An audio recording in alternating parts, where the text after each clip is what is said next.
One day I'm gonna be everything I wanna be. I don't let it get the most of me. One day I'm gonna be free. I wanna be everything I'm gonna be. My future right in front of me. One day I'm gonna be free. I wanna be free. Then let me be free. From the depths of darkness, a voice emerges. A host with a fire burning in his soul. With a heart, steel, and a spirit unbroken. He rides onto his ready to claim his throne. Amidst the chaos and the thunderous roar, insane wheels rise as a force to be reckoned with. Fueled by the power that only metal can bestow. He takes his stand, refusing to submit. Insane wheels hears back to a cry. Metal and mayhem will never die. Whistlers reporting pace his way. Oh, legend in the making, day by day.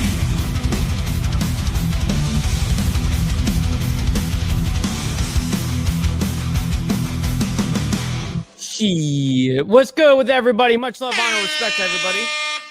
Hopefully you're all having a wonderful evening, morning, afternoon, wherever the hell you guys are from. Much love, honor, respect to everybody. Hey, make sure you guys hit that like button. It's absolutely free to do so. And what else is free to do so is the subscribe button.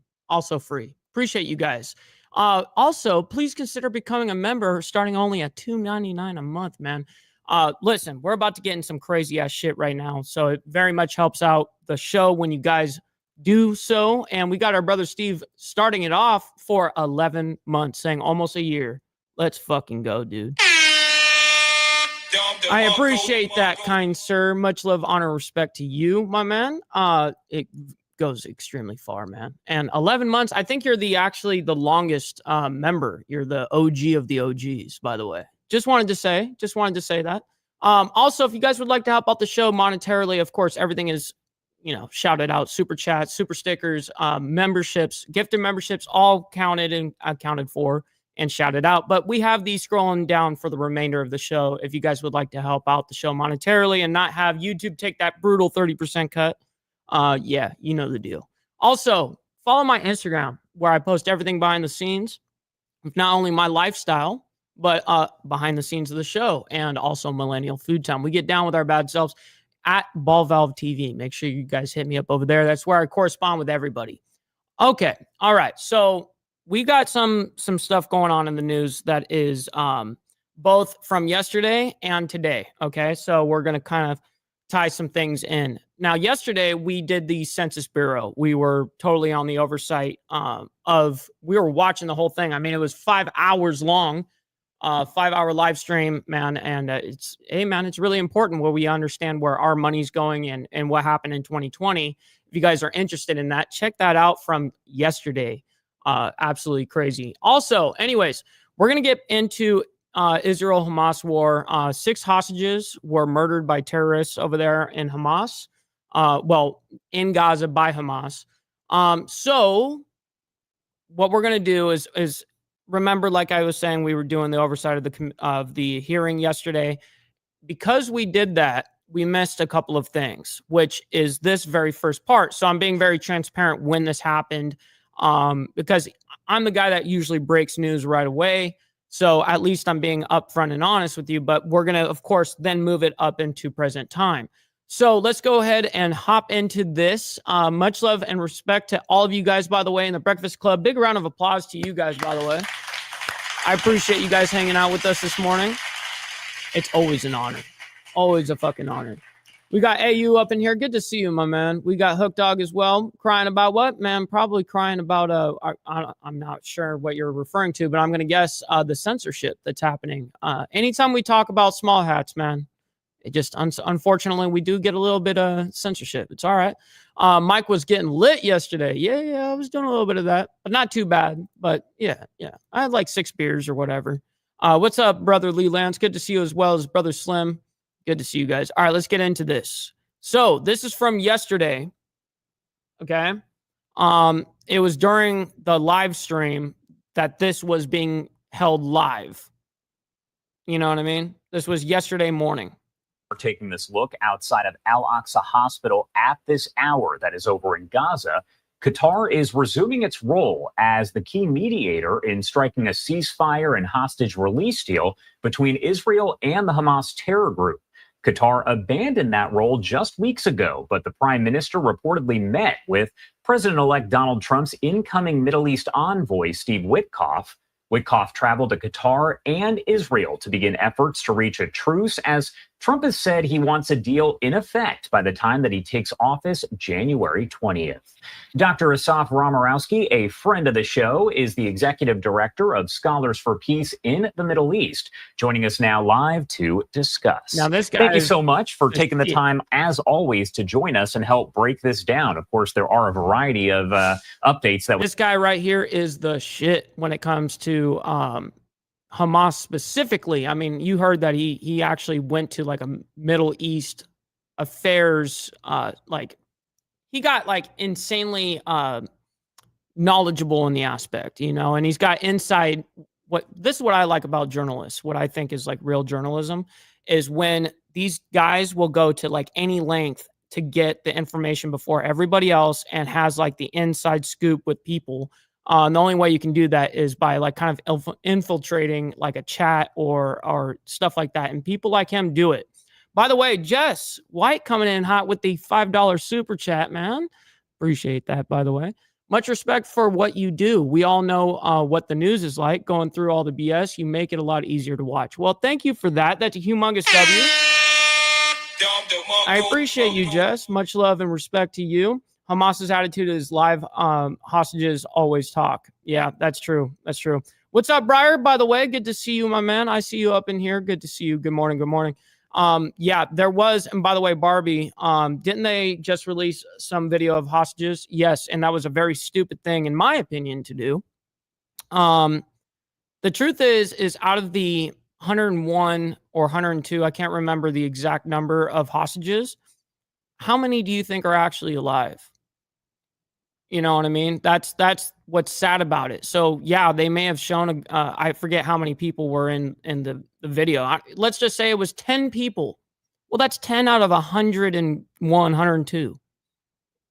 Like, do you think the majority of them are actually alive still? Like, man, that's so heavy. We get pretty much on an hourly basis.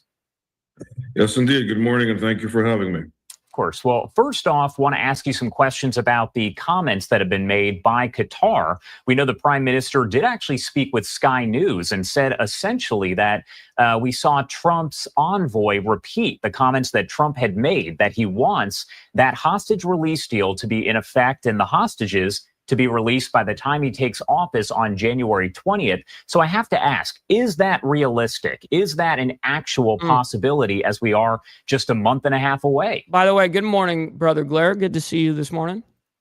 Well, so let's contextualize it. You know, prior to, Witkoff going to the region, as you reported and we've spoken about, Trump made this comment about the fact that if the hostages are not released, right, to quote, Trump, that, all hell will break loose and basically. Now, I don't remember the timeline of it. I don't remember if the release of the hostage video came out first and then Trump responded, which is what I think the timeline is, but I don't want to I can't say that for 100% certain, like a fact, but I'm pretty damn sure it was that way. The video came out and then Trump said, but I could be wrong. It could be backwards. Be warned because I'm coming into office on January 20th. I think that, obviously, everybody's watching these comments. I think that, and they're on alert. I think that there has been a sense. I wonder how anyone really like actually finds that out. Like saying like, even from the source that Aaron says, he says, I heard that just under half are still alive. Who's reporting that? You know what I mean? Like who do you think that information came from? Interesting. That, from the Israelis' perspective as well, that there's been a lot of pressure on Israel to kind of fight this war since the beginning of the war with kind of one hand behind their backs. Now Trump is saying that obviously he's going to stand with them and is not going to be an obstacle in Israel's objective of winning the war. The timetable, obviously is, as always, may not be aligned. That is the U.S. timetable with the Israeli timetable. Israel is fighting a war on, the multi-front war on Iran here on 7-8 fronts. And so while there's a desire to make this happen, it may not exactly happen, between now and January 20th. I think that the unknown when it comes to Donald Trump is putting many of U.S. adversaries on notice that Donald Trump indeed is serious about making this happen and is not going to, pause and allow these kind of diplomacy talks that have, kind of pushed the Israelis backwards in their military objective. So I think that, yes, it's an aspirational goal. I think the fact that there's being put pressure to make this happen, and the fact that Israel is finding every day now through forensic evidence more evidence of assassination of hostages and more information, about dead bodies and whatnot, that is definitely ratcheting up the pressure inside of Israel, as you and I have discussed, because by the way, good morning, Heartbender. Good to see you. Good morning. Good morning. Every day that goes by, this is costing Israeli lives. And so I think that there's definitely pressure to make this happen, do this as soon as possible. And that's the hope. When it comes to the Qataris, I mean, again, I don't think Qatar should have a free reign here or get like a pass. The Emir is walking around. This is in the UK making a visit. There's been pressure on the Qataris. Let's not forget that Qatar funded and has been complacent with 10-7.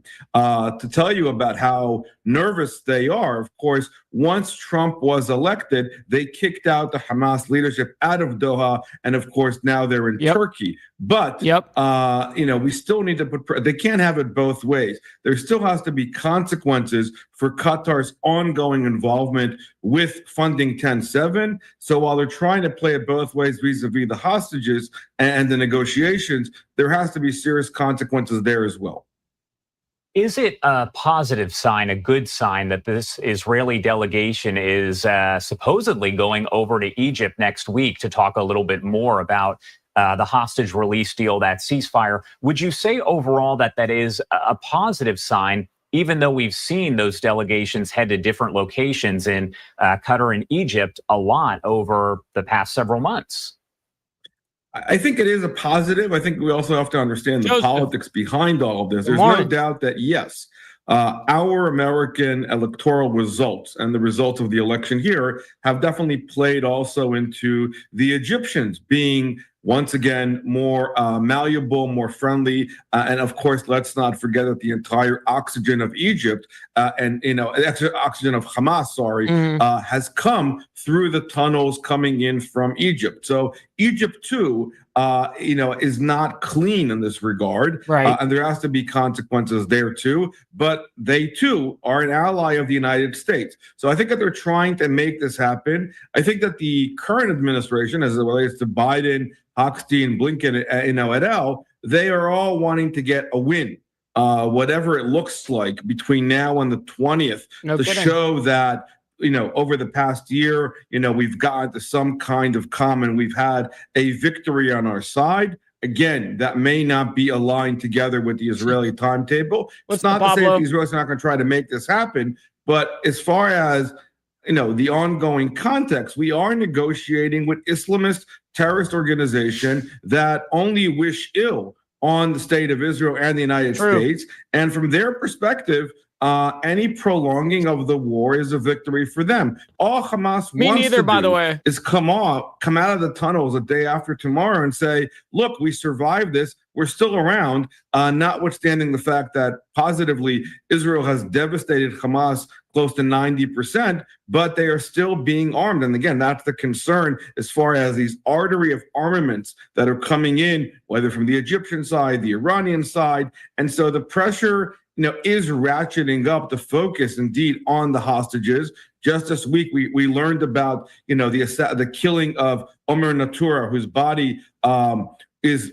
still being held as the body itself as a pawn in Gaza. But yet again, another American citizen who was a victim of this war itself, like Hirsch Palin, again, should remind us that American blood is on Hamas's hands. So this is, again, all part of the symptoms of this larger problem and should help with the pressure. And the hope is that maybe they do get something, again, in preparation for the incoming administration, that there is some kind of win on this, administration side as it relates to some kind of smooth transition between Biden and Trump in January 20th. What you're looking at on your screen right now is actually a live look over Khan Yunis there in Gaza. And the IDF saying that their military investigation found that those 6 hostages whose bodies were recovered in Khan Yunis back in August were likely killed by Hamas terrorists as Israeli soldiers approached them.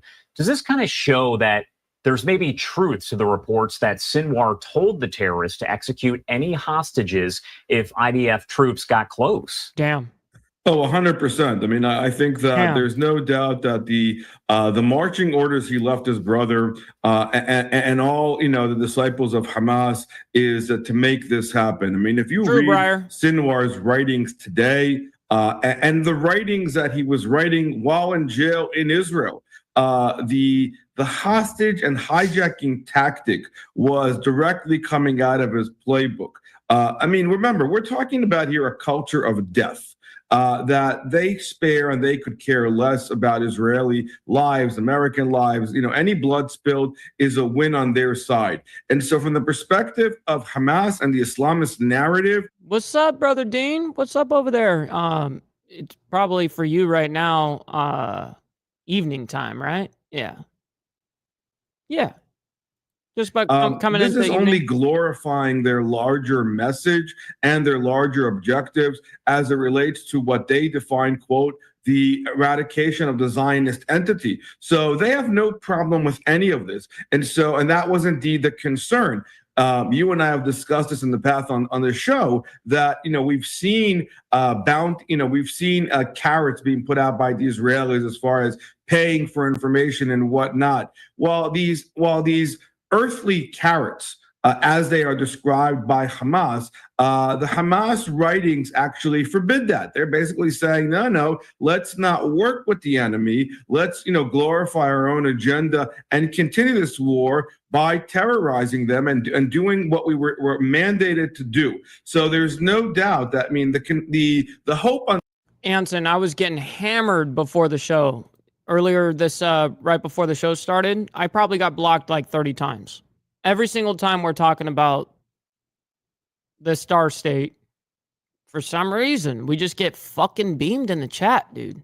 It's unreal. On the Israeli side, and still is, that the disarray that was created by the taking out of the Hamas leadership, Sinwar, Diaf, and others who were running the show, but in particular, Sinwar, who was the mastermind of 10-7, that during that disarray, people would jump on the opportunity of taking money. My man Doug Ross up in the building, donating out one fucking membership out to you guys. Who got it? Oh, Crazy Mama got it. Dope. I very much appreciate you, Doug. Thank you for your contributions, kind sir. The censors make it hard to say anything in a direct way sometimes. Yes, extremely. Let's start our own platform, Mike. We'll call it Our Tube. Oh, my God. They probably even own that. They probably own all those names so that nobody could do it. But, yeah, man, the whole reason why I don't do it is because you're not going to get any discoverability. Like, you need to have, like, millions of people on it. For instance, YouTube, Instagram, whatever. And then you have already a following, and then you go to these major platforms. Because the searchability, the discoverability on you is dog shit. It's the CEO or SEO. I'm sorry. Basically, your search discoverability and all that is lackluster in all these platforms. Makes it hard. And get a free pass to leave Gaza.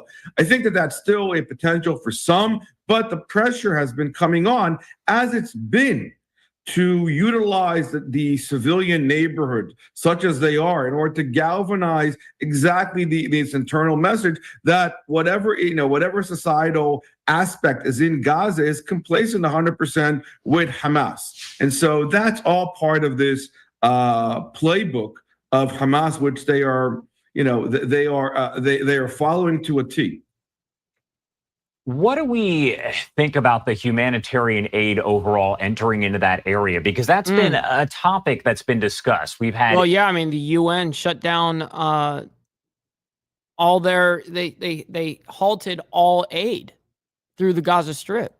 Israel accused of holding back that humanitarian aid from getting into Gaza, but then we have, which is crazy because Hamas is stealing that fucking shit and selling it back to their own people. It's fucked a lot up. Of pictures, videos, things that pop up that show truck after truck entering in. So is Israel withholding aid, or are they trying to get aid in as quickly as possible? No, they are trying to get aid as quickly as possible. Shit, no way. Just coming in high with the 5 gifted memberships. Yo, thank you very much. Wow. Come on, dude. That's fucking crazy. You always go crazy up in here. Thank you so much for the immense love. It means a lot, goes very, very far. Appreciate it. You guys got a lot of fucking gifted members out there, man. Appreciate you guys. And let's be clear here. More aid has gone into Gaza post 10/7 than it was pre 10/7. Let's also understand the actors here. The main complacent actor that has been responsible for the aid in Gaza is UNRWA. UNRWA is Hamas. While UNRWA has been trying to play it both ways and argue that they are a humanitarian organization and they have diplomatic immunity, they are, it has been proven time and time again that UNRWA workers who have been aid workers, teachers, doctors, civil so-called civil servants of the Gazan population, they have been complacent. They are Hamas. We have evidence they've been holding hostages, and so UNRWA denies all of that. And UNRWA is the gatekeeper of the maintenance of Arab Palestinian refugees. They have been the largest recipient of aid from the United States. It was under the Trump administration that aid to UNRWA was the monies to UNRWA were frozen under Nikki Haley, which was very positive. And to my mind, UNRWA should not be part of the day after tomorrow. We need to root UNRWA out of the entire arena altogether. What the fuck is happening here?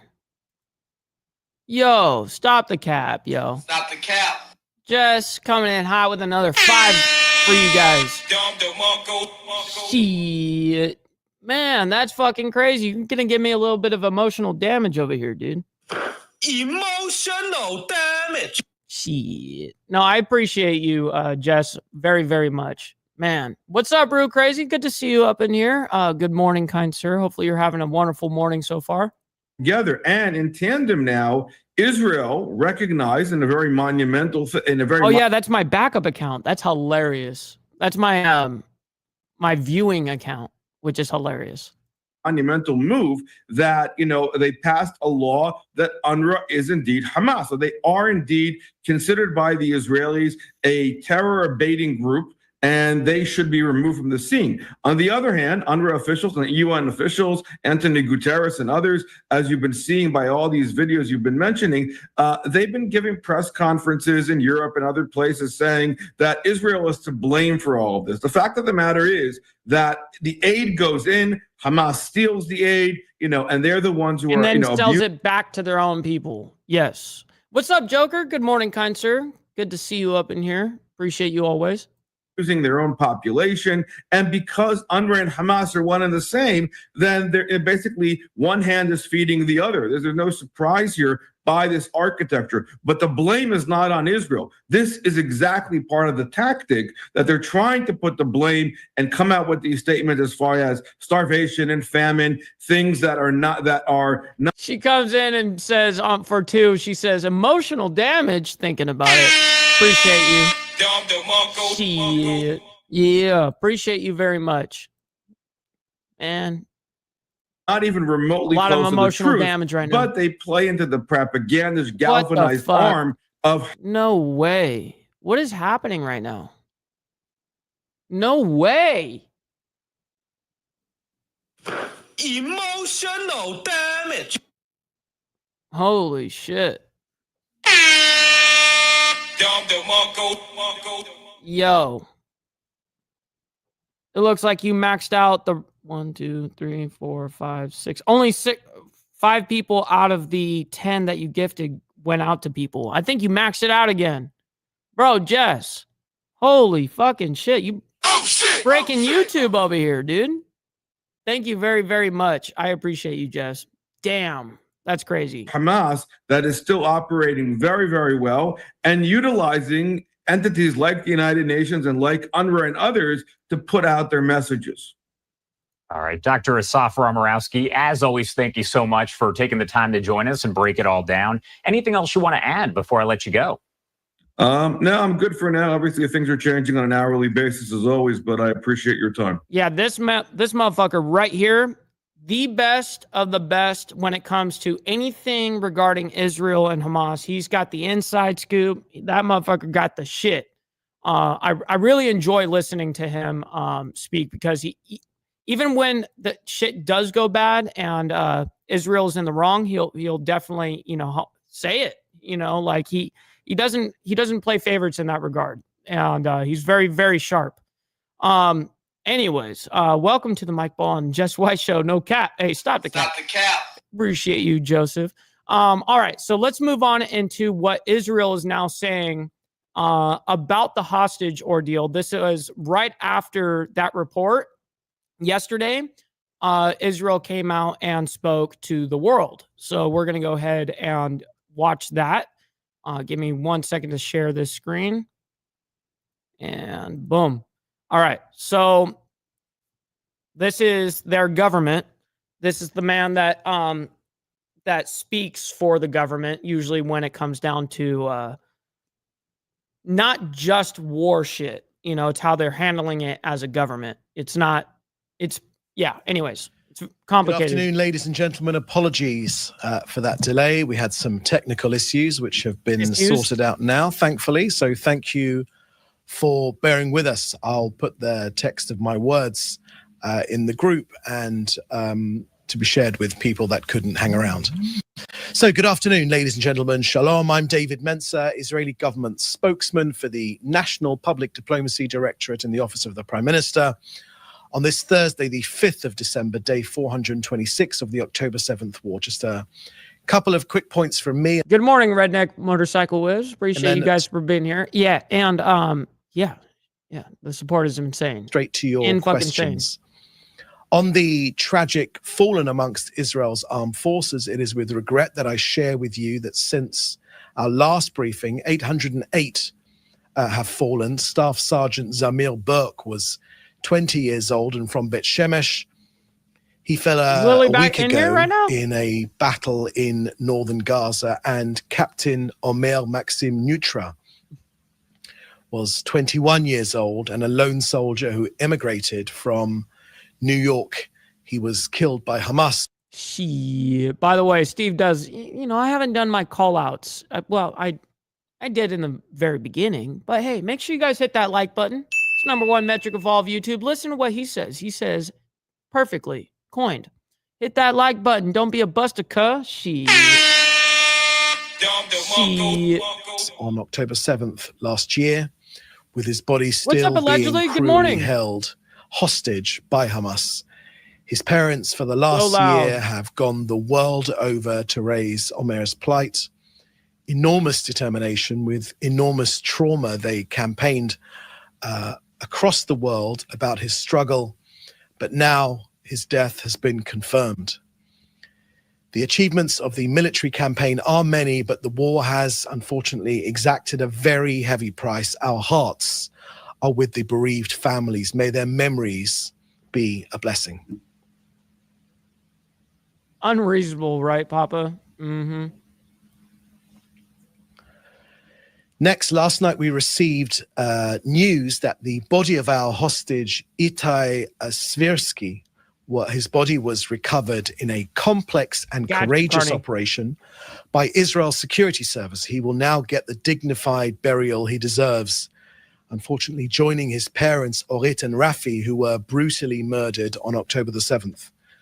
So I wanted to share with you our latest data on our hostages. On October 7th last year, Hamas took 251 hostages. 155 people have been rescued and returned. As of now, Hamas holds 100 hostages in Gaza. Okay, so I thought it was 102, 101. Apparently it's 100 now. Now, 96 abducted on October 7th and 4 others taken before October 7th last year, since 2014. We believe that Hamas holds 36 bodies, 2 kidnapped in 2014, the late Hadar Goldin and Oron Shaul, and the bodies of 34 others taken on October 7th last year. Of the 96 people taken hostage on October 7th last year, 83 are women, 83 are men, 13 are women, 2 are children under 5, Ariel and Kfir Bibas.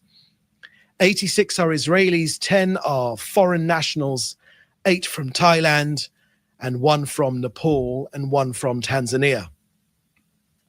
155 hostages were either released or rescued. That's made up of 4 Israelis released before the November 2023 outline deal with Hamas, and 1 was rescued by IDF soldiers. 81 Israelis and 24 foreign nationals were released during the outline deal almost exactly a year ago from Hamas. What's up, crazy mama? Good morning to you. I saw that Just White, she gifted out some memberships this morning, and you were one of them.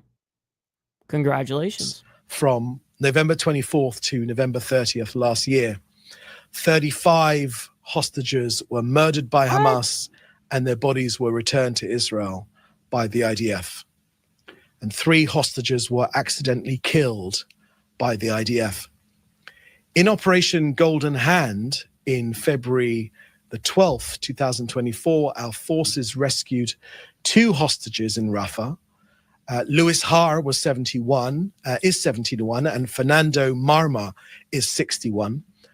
Operation Arnon in June the 8th, 2024, our forces rescued Noah Argamani, age 25, Almog Meir, age 21, Andrei Kozlov, age 27, and Shlomo Ziv, age 40.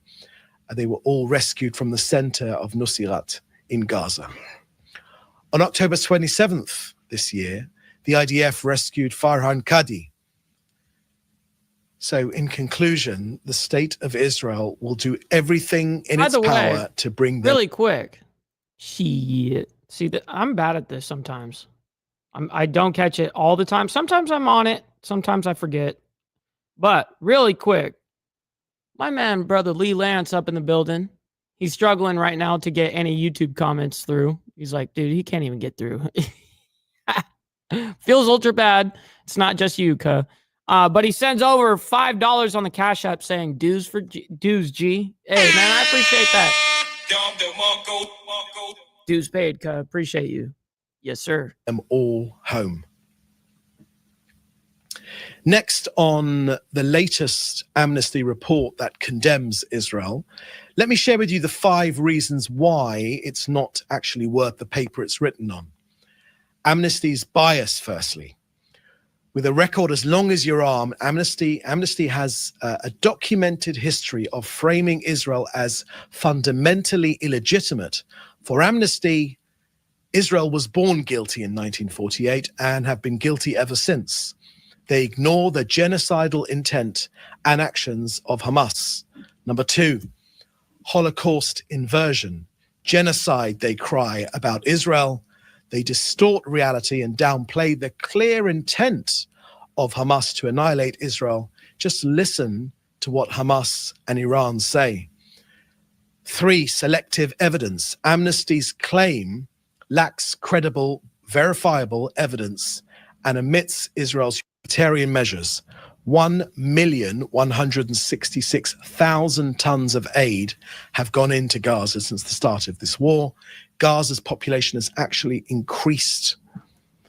Next, legal misrepresentations. It's increased? No. There's like fucking barely anybody left. Amnesty manipulates international law to falsely portray legitimate self-defense as genocide. And lastly, Amnesty encourage terror tactics. By actively attacking Israel for defending itself, Amnesty incentivized terror groups to murder their own people. Next on Kogat and aid going into Gaza, more food and aid are going in all the time. Here are the latest figures. In October this year, 34,000 tons of aid went in, but in November this year, 54,000 tons went in. 65% is food, the rest being shelter, fuel, medical supplies, and cooking gas. Over the past few days alone, more than 120 trucks loaded with flour for bakeries have gone in through Gate 96. That will supply 15 bakeries for several days. And the latest figures are just yesterday, 100. Hey, that is a fantastic thing. I always save that for the end, but good thing for that you called that now. Good call. Barbie comes in for 3 months, by the way. And she says, new members, by the way, everybody that got a membership. Saturday members only live streams. Yes, so the Breakfast Club gets together every single Saturday, same time, same place, but it's members only. And we can get a little crazy. So 10 a.m. CST, that's 11 a.m. EST, Eastern. But yeah, we go crazy over there. We get to be a little bit more uncensored over there because you're not streaming out to the public. It's to you guys in the Breakfast Club, you know? So I very much appreciate you, by the way, Barbie. Thank you for that. Hell yeah. 161 humanitarian aid trucks went in, 120 via Kerem Shalom crossing, 41 via the Erez crossing for civilians in northern Gaza. The trucks carried food, flour for bakeries, and medical aid, including vaccines. 58 trucks were collected from the Gazan side of Kerem Shalom, but still our almost daily reminder that there are still 800 trucks worth of aid awaiting collection on the Gazan side of Kerem Shalom. As we've said before, Israel is committed to get more and more aid in. No kidding, by the way, what you said right there, Papa. All right, so what we're going to do is we're going to go ahead and move over into the breaking news right now. But this is what's happening right this second. Now, there is a segment that goes into Israel a little bit later on into the news cycle. But what we're going to go ahead and do is we're going to go ahead and come back to home for a little bit.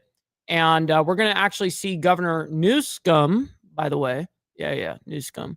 We're going to see him speak right now. And what is he going to be talking about? Let's find out. Right now, Governor Newsom makes an announcement on commerce and border security. Thank you, Senator. Thank you to all our speakers, Jessica in particular, for her leadership and stewardship, setting the stage of time and place, and the Senator reinforcing the significance of this interdependence, this relationship, this mutuality that we share on the other side of the border and those here on this side of the border in the San Diego region. I'm back down here. We've been on a tour across the state, had the privilege of being in Fresno with former Mayor Swearengin, talking about our economic and workforce development strategy that's place-based, regional in its approach, a focus on building capacity in all of our diverse and unique regions across this state. It brought us to Bakersfield with Mayor Go a week ago, and down here today talking about the partnerships in this region, particularly in San Diego, in Imperial County, as part of this economic and workforce development strategy. I'll just remind people of this strategy we initiated a year and a half or so ago, investing $5 million in developing place plans or plans that are unique to the distinctions that define the best of each region, the strengths and weaknesses identified.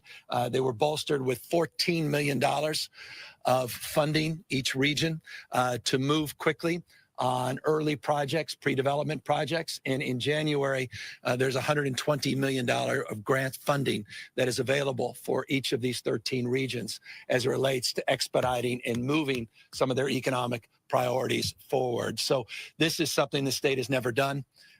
This is something that we've been working very closely with regions from the border, Redwood Coast, to here, the southern border in Southern California. With that, let me just reference briefly.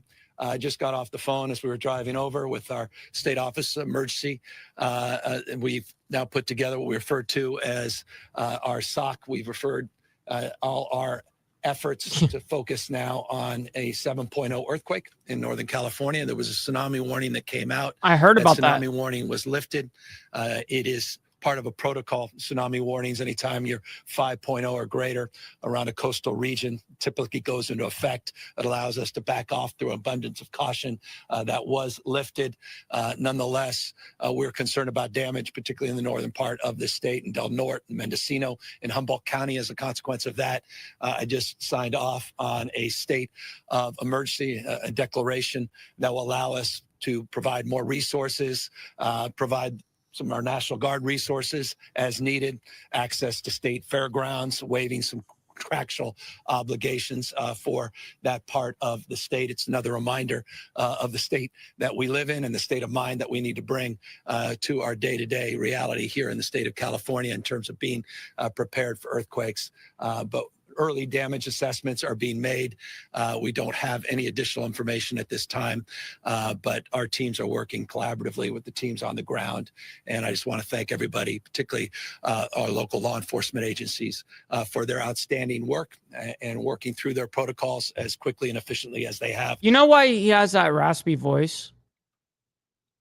Because he eats corn the long way too many times. Like he got used to that. Like, just corn the long way, all of a sudden he's got that raspy voice, you know? It's like he almost got a clear throat, but he's fucked up his throat so much because of the way he eats corn. To date, and we'll have more to say on that over the course of the next few hours and clearly over the course of the next few days. Look, I came down here after a few days on the road, as I referenced in Fresno. Much love, brother Doug. Bakersfield. Be good out there, my man. Highlight the economic opportunities here in this region, but also to highlight this project that we've been talking about since the 1990s. We've been talking about this Otay East port of entry since quite literally the late 1990s. There have been formal efforts that date back to 2014 that codified a lot of that work with a memorandum of understanding with SANDAG and with Caltrans, the state of California, and our Mexican counterparts to move this project forward. To talk about the border. Yeah, YouTube said, nah, you're done. You're done, girl. I appreciate you. In a different way, candidly, than it's often talked about as it relates to economic opportunities and that interdependence. What's up, Ron? Good morning. A moment ago. We're for you in Australia. I know it is in the morning for you. It's morning for us too, but you're like, 3:40 in the morning, 4 o'clock in the morning type shit. Finally here to make the announcement that we're going to be moving forward in the next few weeks. We've identified a contractor. We're going to be moving forward with building the roads right behind us to get down to this section of the border. And we are in the final phases, working very collaboratively with the White House, GEG, Mayorkas and the team, Homeland Security, to finally formalize our design. What's up, Evil Rick? And formally have that partnership agreement by the end of the month that will allow us to move forward in January on this and sideways at that, by the way, straight jacket. A year project that we hope to complete by December of 2027. This is a significant economic development opportunity. As I say, it's decades in the making. It's been a stubborn project for one reason and one reason alone. Brother Lee, just get on Tiffany's phone. Then you can message from there. disclosure, operational questions of how we manage this new port of entry and the funding that comes from actively managing it. And that's the process that is unfolding in real time as it relates to the details of this final agreement that we're working with the White House. We put out a statement today with Mayorkas. Doesn't take long, Mike. That's right. It's confusing at first, a little bit. I don't know what's happening to the feed right now. I think that's, well, it is on Fox's end. What's up, Carney Gerard? Good to see you up in here, my man. Always. What's happening? Are they going to fix this or what? Let me skip through. In this country. Okay. That's interesting. Relates to border conversations in this country. Just briefly on that, there's a reason you see our men and women in uniform behind me, my left, in front of you. I'm really proud of the work the National Guard's done down here. You know, for many years now, we've had hundreds and hundreds of National Guards men and women supported by the state of California, the general fund of the state of California, doing work to support CBP on counter narcotics. Look like specifically around fentanyl, but not exclusively around fentanyl. Those counter narcotics efforts led by the National Guard, just in 2023, they were successful in seizing 62,000 pounds statewide of fentanyl. I've seen firsthand this operation at 5 ports of entry along the border, about 70 National Guard men and women at each of these ports of entry, producing exceptional results. They have been embraced enthusiastically by our Border Patrol, and they've provided the kind of resourcefulness that only the National Guard can provide. Today, we're announcing we're going to increase that operation and focus not just on the existing flow coming north into the state of California, into the United States, but looking at the flow going south, particularly as it relates to illicit money and as it relates to weapons. A big part of Yo, VT, welcome to the club, homie. We all got smoked this morning. All of us. We got people quitting left and right from being frustrated, like from about to getting a stroke because they're getting fucking censored so hard. But yeah, what's up, War Gorilla? Good to see you as well, my man, as well as Steve. Appreciate you guys hanging out with us in the Breakfast Club, man. Appreciate it always. On the other side of the border, as it relates to violence, is happening with American-made weapons that come south to Mexico from America. Weird. And we need to do a better job to attach a focus of responsibility and energy in that space. There have been good things that have been happening already with focus on the drugs, We're going to be expanding that with our intelligence gathering operations, analytics work that the National Guard is known for, and we're excited about that announcement today as well. Third, we're also more publicly announcing, or at least formalizing, at least a public understanding that we have applied with the State Department to formalize a National Guard partnership very similar to the one we have in Ukraine. Many of you may not know this. The beginning of the war in Ukraine, President Zelensky, been out in California even prior to the war, was highlighting the partnership between the state of California, our National Guard. See, Mr. Boulay up in the building. Yeah, everyone's getting smoked, man. He had to send in money just to fucking comment. Yo, I respect that. He's sending in a gold super saying, am I blocked? What the fuck is going on, YouTube? Hey, man, I appreciate that. You shouldn't have to pay to be able to say something or test why the hell am I, like, did someone block my account? Like, what's fucking happening here, dude? Yeah, that's brutal. Says I'm not even a member of your channel, Mike. No, it shows it next to, see that little thing right there? It shows that you're a member right now. At least on my end. I'm on StreamYard right now, so I don't know what it looks like on, let me look what it looks like in the chat on my phone. No, it shows that you've got it. You're lit up green on my side. Yeah, right, Stray Jacket. They need to focus on the fucking fentanyl. They need to focus on the drugs. That's what they need to do. Stop fucking worrying about other stupid shit right now. Focus on the drugs. Close the border up. To help train and support the military in Ukraine. We want to build on that partnership. Oh, that's weird. With Mexico. And we have formalized that application. It's already in with the State Department to begin the process of approvals that will allow us to build on these existing. By the way, it has nothing to do with like you guys and your guys' accounts. It has to do with me and my account. And every single time that I discuss small hats, anytime, we get censored hard in the chat every single time. Like I'll be, before the show's even started, I'll be hanging out in the chat with the Breakfast Club, hence where the name came from in the beginning. But I'd hang out with everybody about 30 minutes before the show, and I'm in the chat, and I'd have like my comment on my own platform getting blocked 30, 25, 30 times. Yeah, there's nothing more frustrating than being blocked on your own fucking platform. That shit is lame. In partnerships that are well established for years with our National Guard, and formalize it and scale it to the next level as it relates to what's happening north and south of the border wall you see behind me. So that's the third announcement that we wanted to share with you today as well. And finally, I'd be remiss. No, Doug. It goes to the subtext. Nope. It would show for the rest of the moderators too. Like if you got banned or timed out or deleted a message, it shows me who deleted what, and it shows all the different mods that, nope, that's not us. We rarely, the only time that a mod bans anybody in here or takes down a comment is when it breaks TOS here. That's the way I like it. I think we should have free speech as long as you're not fucking up the platform's terms of service that I agreed to, that you guys agreed to being on here, right?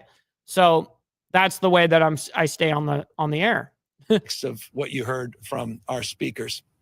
There's no state that'll be impacted more and has been already impacted more by this tariff conversation, this tax conversation that the president-elect is having. The impact's already being felt. Oh, yeah, they've been watching me. We have seen the benefits of the USMCA Crazy, as it relates to nearshoring. We've seen the benefits of these partnerships, and we have seen the economic output that has been extraordinary. That momentum, particularly as it relates to the diversification of supply chains, particularly as it relates to those relationships in China, that is now stubbornly in question as it relates to the impacts of a proposed 25% tax or tariff on goods coming from Mexico.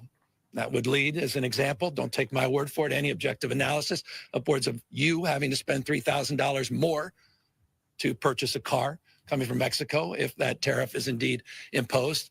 It begs the question, is the president-elect embarrassed by his Shut up, own motherfucker. leadership as it relates to what he often describes as his USMCA? Did he do something wrong with that agreement that now he wants to throw it out completely and impose 25% tax increase on the American people? This guy's an idiot. No state more impacted by that. No region fucking traitor, by the way. more impacted by that. Small businesses that will lose customers, jobs that will be lost. I did catch that, BT. Inflationary impacts on every single one of you. I did catch that, by the way. Yes, sir.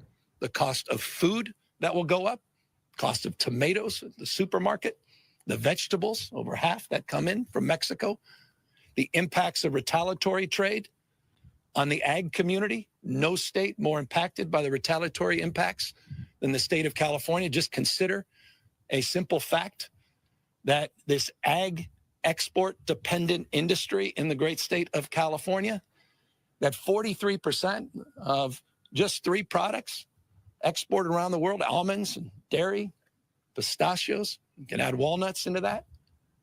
Yeah, produce. They will be impacted significantly. And those farmers, this dude, ranchers, will be impacted disproportionately if these tariffs go into effect. And I didn't even bring up the mass deportation components of it. You know better than I do. When you look at farm workers, the last estimate, roughly half are undocumented.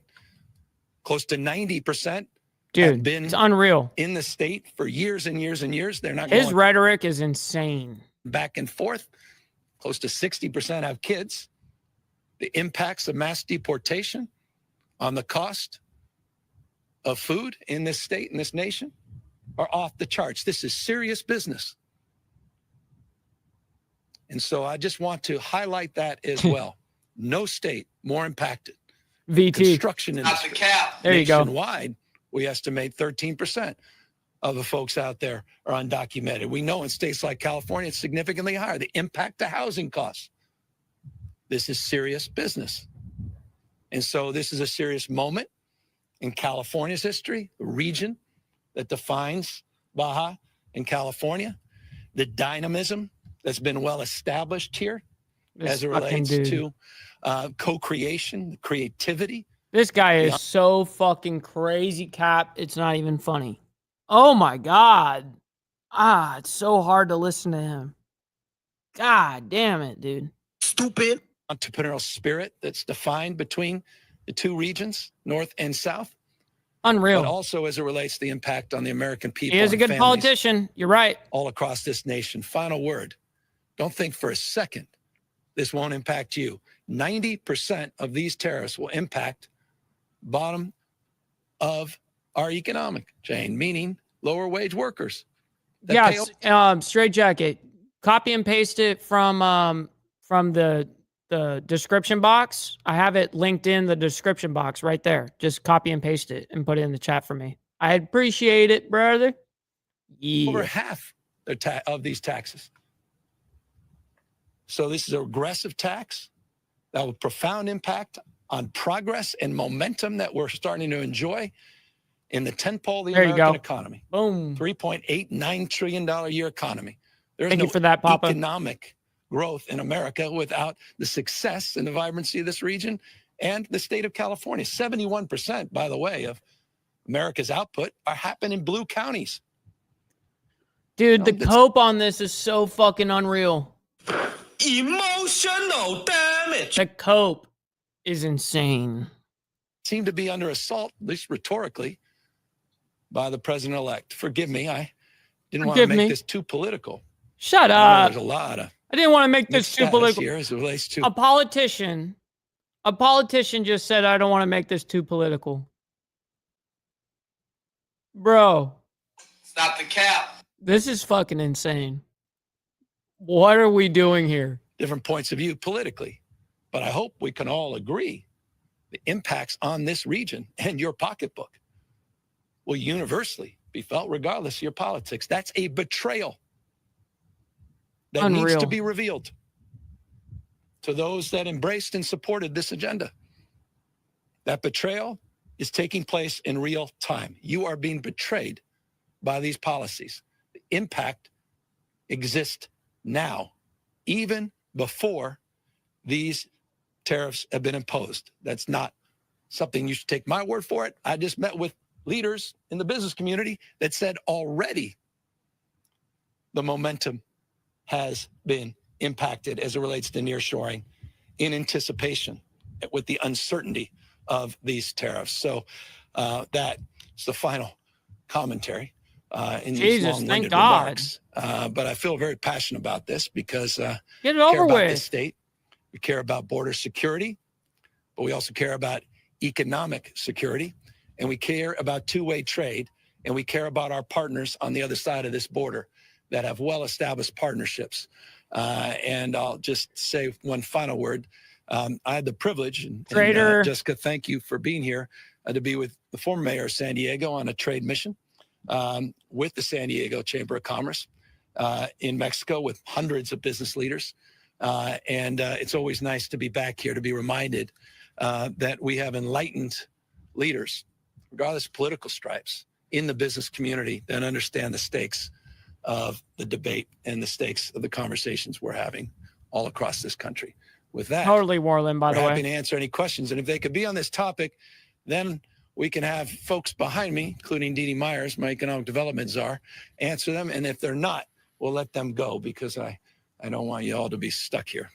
Governor, given the balance they're trying to strike here between economic development and trade and border security, do you expect to see the Trump administration cooperate with you on projects like this one when they come into power in January? Well, he helped.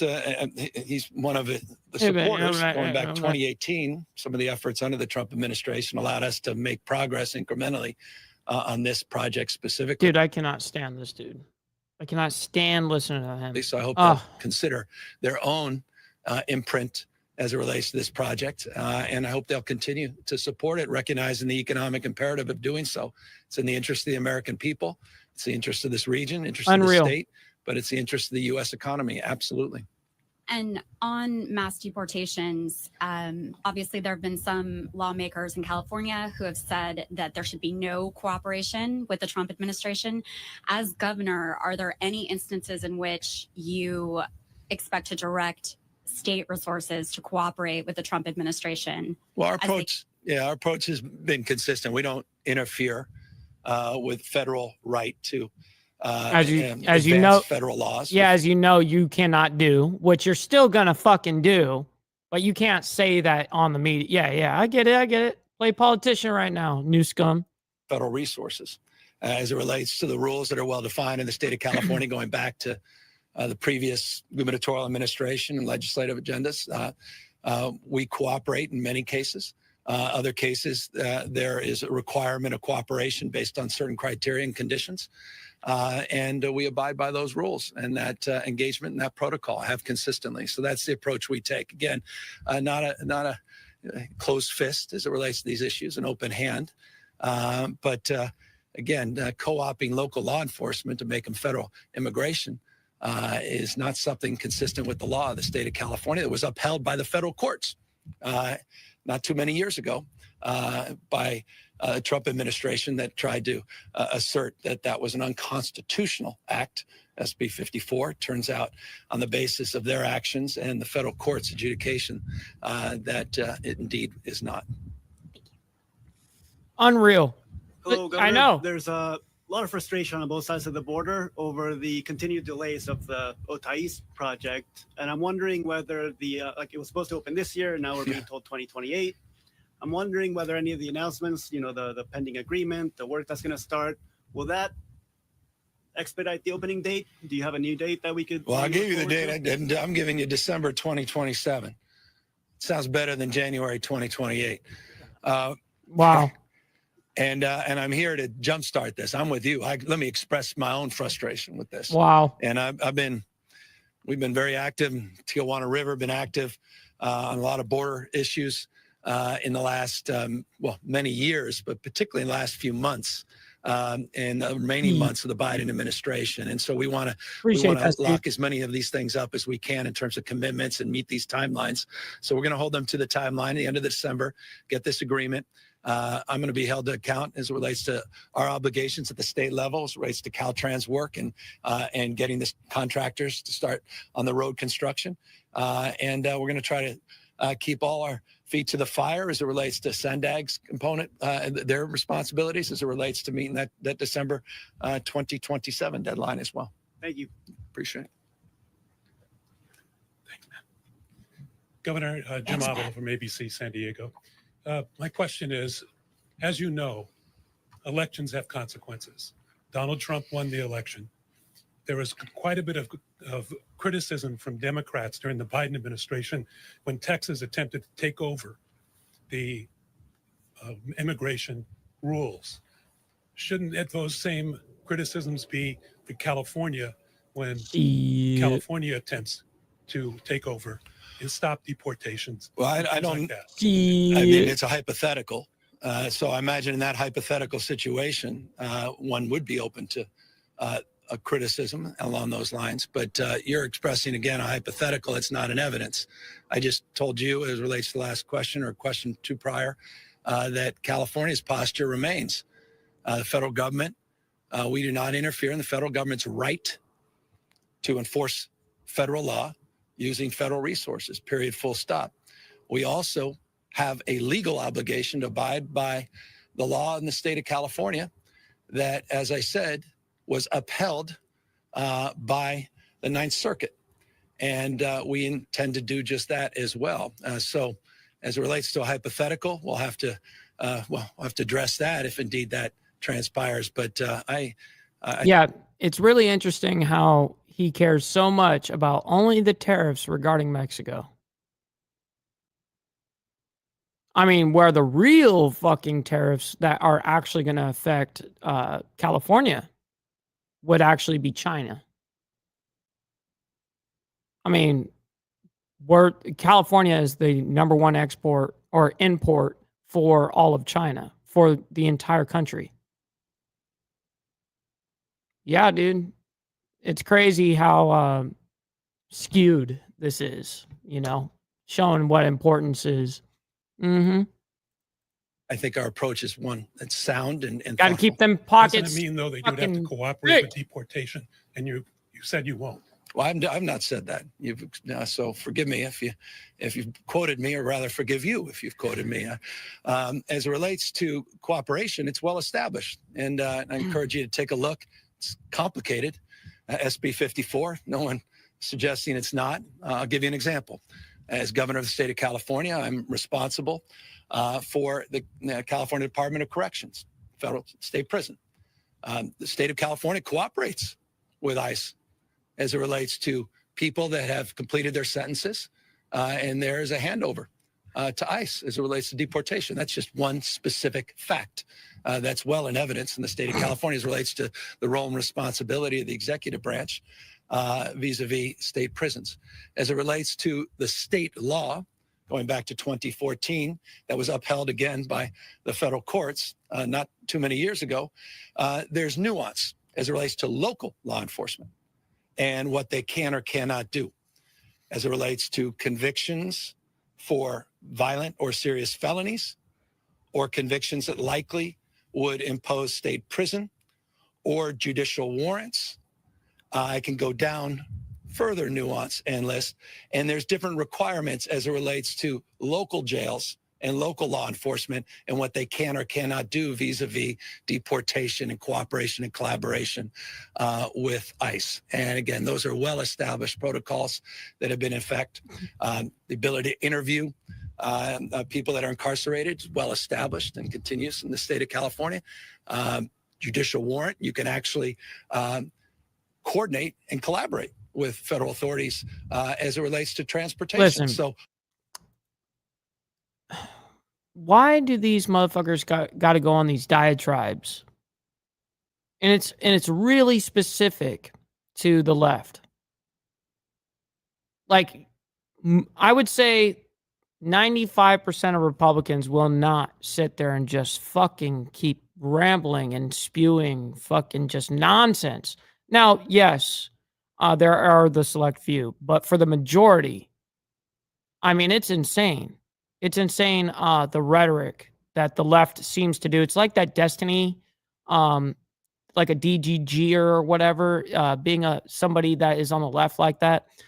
They just got to fancy up and use a whole bunch of verbal kung fu, and then people just tune it fucking out because they're over it. But a guy like me, I cannot tune that out. I have to fucking listen to the bullshit. And it's frustrating. It's fucking frustrating, absolutely, when they're just spewing fucking bullshit. And it's just going, a lot of the times they'll say shit and they'll do it in a roundabout way, not say shit and hint on a little bit of something, and then they basically said it, but you have to read in between the lines of what they're saying. It's fucked up. It's like fucking decoding language. All of these things, I encourage folks, it's not black and white.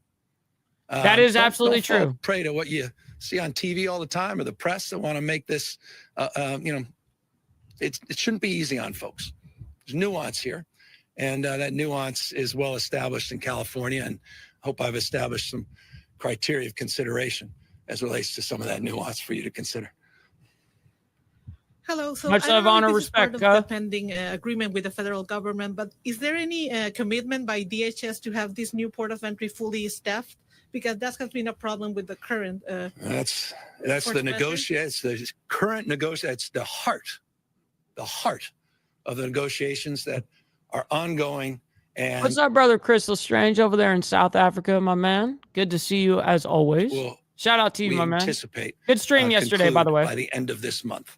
And my another question. You mentioned the National Guard will expand operations for southbound operations. Can you just clarify what is that gonna look like for the people that go back and forth? Well, and as it relates to that, we're building on existing operations. We have, I think, about 6 versions of. Well, you know what? You got that damn head of the National Guard here. We might as well take advantage of this. How are you, sir? Very well, sir. Thank you. So, yeah, let me touch on that just briefly.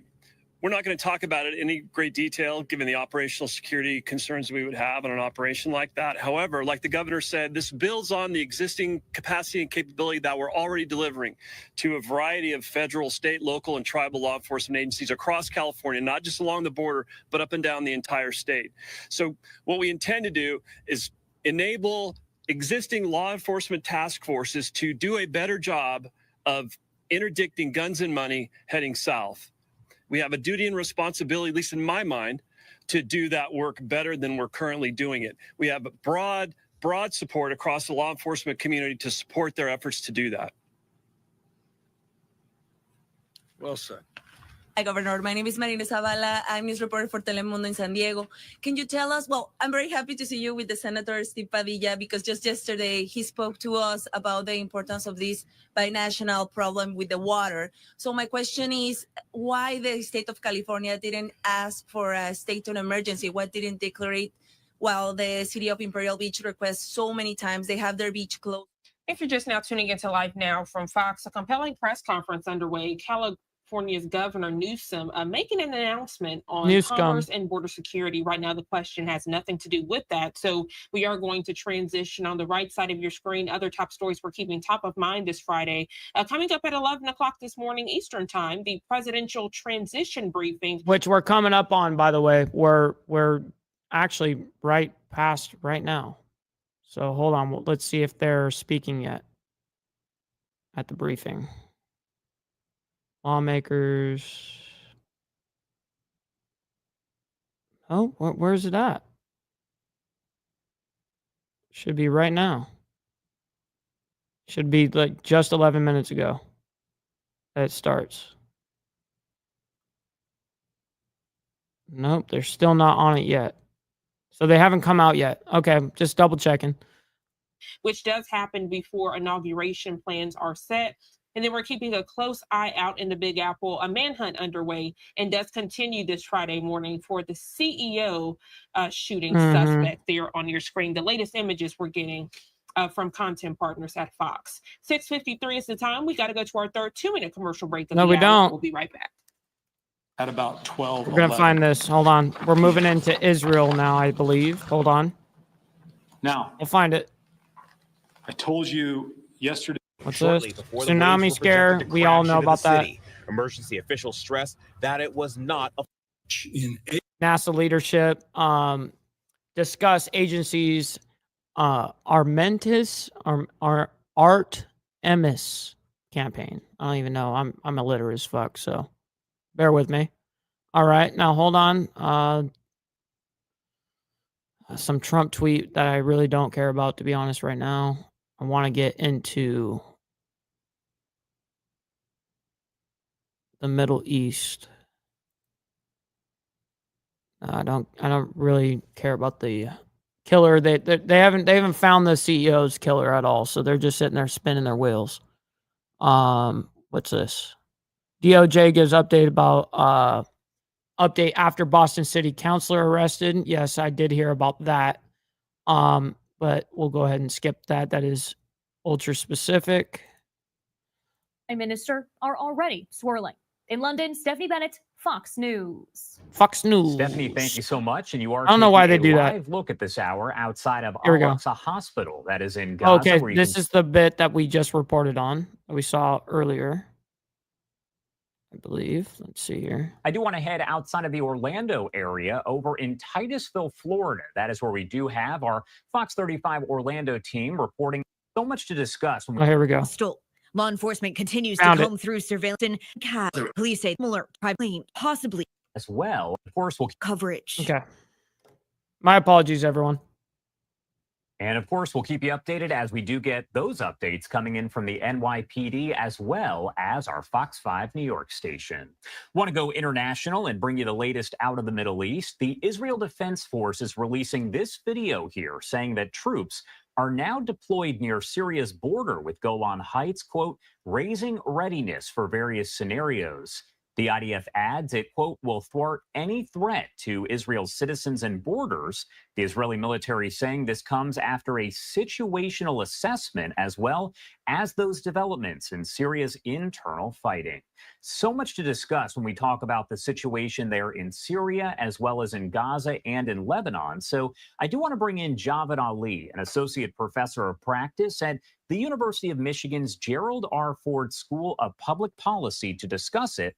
Thank you so much for taking the time to be here with us today. Josh, always nice to be with you. Thanks for having me. Of course. Well, first off, I want to talk Now, about... I've never seen this guy report ever, so I don't know anything about this journalist over here on the right. Never seen him. The situation ongoing there in Syria. What sort of impact could that have on what we are seeing in Lebanon and in Gaza? So the situation in Syria over the last few days is pretty remarkable because what's happened is a coalition of groups that were previously fighting the Assad government have now banded together and made progress to capture territory in a pretty wide swath of territory stretching from northeastern Syria now, kind of cutting diagonally across the country. And it doesn't look like they're slowing down anytime soon. They've already captured Idlib province and the major city of Aleppo, the second biggest city in Syria.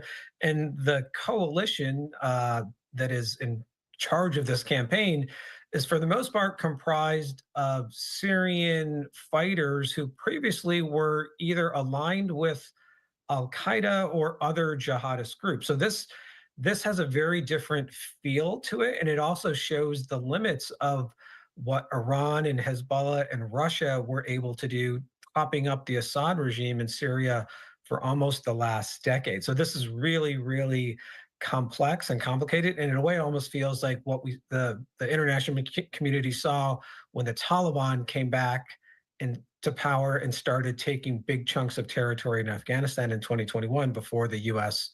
withdrawal later that summer.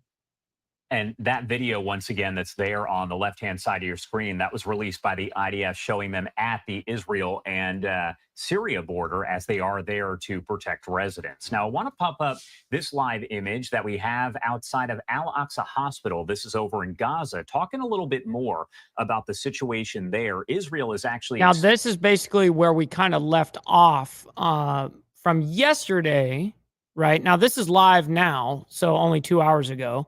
So now I love to hear the update, what's going on over here. Expecting to send a delegation to Cairo next week for those renewed ceasefire talks. And Hebrew media is reporting that the latest deal on the table was proposed by Egypt, and it's going to offer an extended ceasefire in Gaza, allowing the elderly, children, women, and badly wounded hostages to be released. Now, Israel says that it is considering it, but I wanted to get your take. Is it likely that Israel will settle right now for the release of only some of those hostages?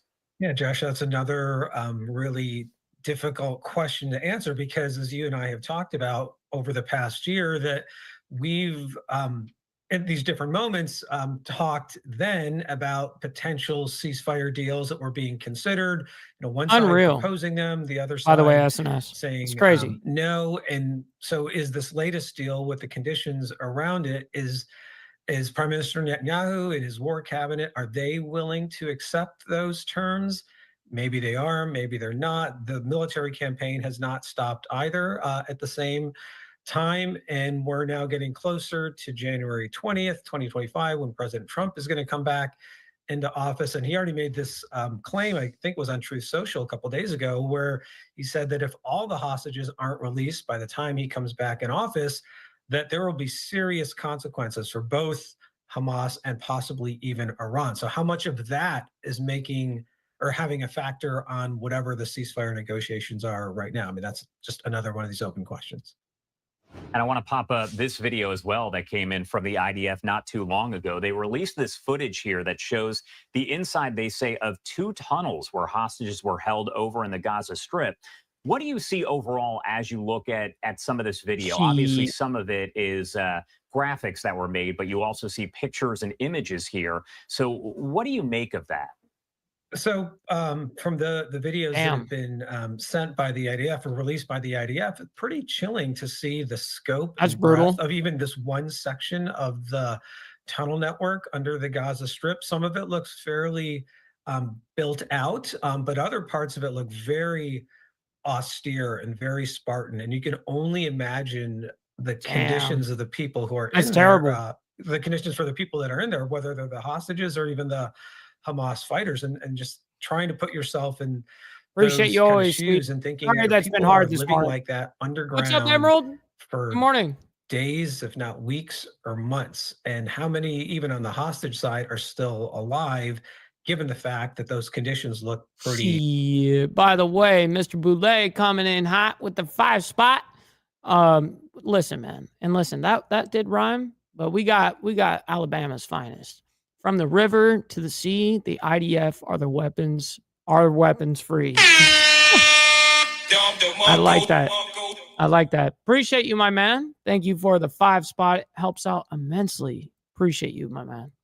Good morning. Good morning, by the way. These tunnel networks, and that's only one slice of a much broader network of tunnels under Gaza Strip. And how much of that has been destroyed by Israel? Again, open question. We don't know.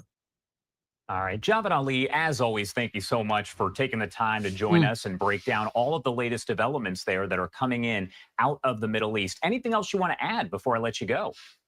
Yeah, just it's going to be really interesting to see over the next couple of weeks, kind of how these potential ceasefire negotiations, where they wind up, and the threat that President Trump sort of put on the table, whether that's going to be a key driver to get a deal done sooner rather than later, or will everything have to wait until he actually returns back in office? All right, Javed Ali, as always, we appreciate your time. Thank you so much. All right, thanks, Josh. All right, let's see. I want to pop up this live image. No need for that. No need for that. We will see if they've come out on stage yet for this briefing.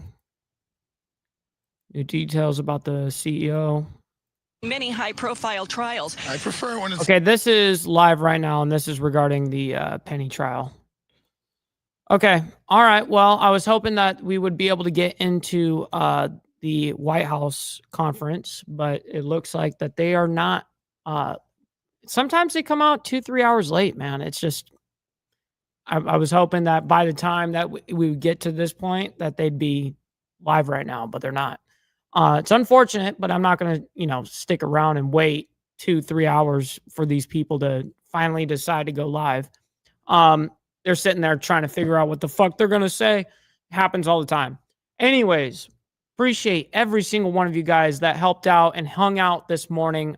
You guys are a big, I can't thank you enough. Sincerely. I can't do this without you guys. And I fucking mean that. And I'm very appreciative of your guys' viewership, liking the video like you guys do. Before the show even starts, sometimes we got like 15 likes. And I'm like, dude, like that's crazy to me. I'm very honored by each and every one of you. And thank you for trusting us over here on Insane Wheels, as well as, we try to be as transparent and as factual as humanly possible, right? Also, Emerald says, I'm honestly amazed that people are shocked that the hostages were not treated well. Yeah, exactly. I mean, it's just brutal conditions seeing it every time. You know what I mean? Definitely not surprising, but I know what you mean. I know what you mean on like the grand scale of people. But yeah, they were never treated well. No hostages were ever treated well. Have to read a history book about what happens in warfare. Exactly. Tats, by the way, good evening for afternoon, right? Early evening for you over there in England. Good to see you as well, as always, as we wrap it up. What? No 5-hour live stream today? Yeah, no. I appreciate you, Brother Glare, for that. That was rare. I'd actually only done that one other time, and that was with you, Glare, as well, with Hollywood. We were covering the election night I think it was like 4.5 hours or something like that. But thank you for that, kind sir. I appreciate that super chat. But yeah, man, I appreciate you guys. Every one of you guys that are here as members that just got memberships or gifted out to you or whatever, you guys, tomorrow morning, every single Saturday morning, 10 a.m. CST, which is 11 a.m. EST. That's where all the memberships are, well, all the Breakfast Club comes together for a members only live stream where we go ahead and kind of get a little bit uncensored, actually quite a bit, because we're not speaking to the general public. We're speaking to only you guys in the Breakfast Club. So it goes very, very far. And, you know, in the sense of like being able to not be so restricted. By the way, Jess White says, for 10, by the way, gold super over here. Mike, your chat is full of crazy amount of real and caring people. W chat. Wow. Chat always wins. Chat always wins. At least over here. At least over here. That's a fact. It's a fact. That's a motherfucking fact. But I appreciate you and your help and your contributions to the channel, Jess. Thank you very much. And by the way, Tats, it's all good. It's all good. This morning was a very interesting one. Yes, you'll be there tomorrow, kind sir. You'll be there tomorrow morning. It's going to be great. Thank you for the memberships, Jess. Thank you. Got the last two you got yours the last 2 months from her. Holy shit. That's what you're getting at. All right, guys. Much love, honor, respect to everybody. You guys all have a wonderful rest of your day. We'll see you guys tomorrow morning for more of the madness for members only. Much love, honor, respect. Be safe out there and God bless. From the depths of darkness, a voice emerges, a host with a fire burns.